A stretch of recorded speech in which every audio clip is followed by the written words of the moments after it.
Үй жағдайында шаш түсуді тоқтатудың 5 әдісі. Біріншіден, денсаулығыңыз нашарлап ағзаңыздың әлсірегенін сезсеңіз, көкөніс пен жеміс-жидек көп жеңіз. Өйткені шаш ағзаға С, Е, Ф дәрумендерінің темір мен амин қышқылдарының жетіспеуінен де түсуі мүмкін. Екіншіден, қоршаған ортаға да мән беріңіз. Шаш күнге күйеді, жел мен шаңды да көреді. Сондықтан шаш әлсіремес үшін аптап ыстықта бас киім киіп, шаштың ұшталған және күйген жерлерін қиғызып отыру қажет. Үшіншіден, сусабынды таңдауда мұқият болыңыз. Олардың құрамында түрлі химиялық зат пен бояудың болатыны барлығына мәлім.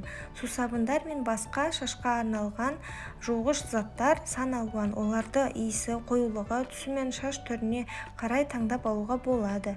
Дегенмен тұрақты түрде бір затты пайдаланбай, оларды алмастырып отырған дұрыс.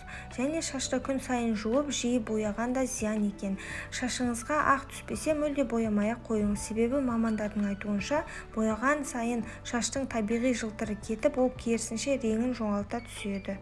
Төртіншіден, шаштың күтімі дүкен сөрелеріндегі заттармен шектелмеуі керек. Түрлі пайдалы шөптердің қайнатпаларымен шашыңызды шайып отырсаңыз, шашыңыз жылтырап шыға келеді. Бесіншіден, шаш үлгісін жасағанда фенмен қатты кептіруге болмайды. Әсіресе оны шаштың түбіне тым жақындатпаған дұрыс. Кептіргіш құралды жиі қолданған да зиян екен. Және де кеппей тұрып шашты қатты түйіп тарамау керек. Сонымен қатар шашқа маска жасап отыруға да болады. Жұмыртқаның сарысымен, айран, майсана майы соларды шаштың түбіне жақса, шаш өзінің түсін жоғалтпай жылтырап әдемі болып өседі.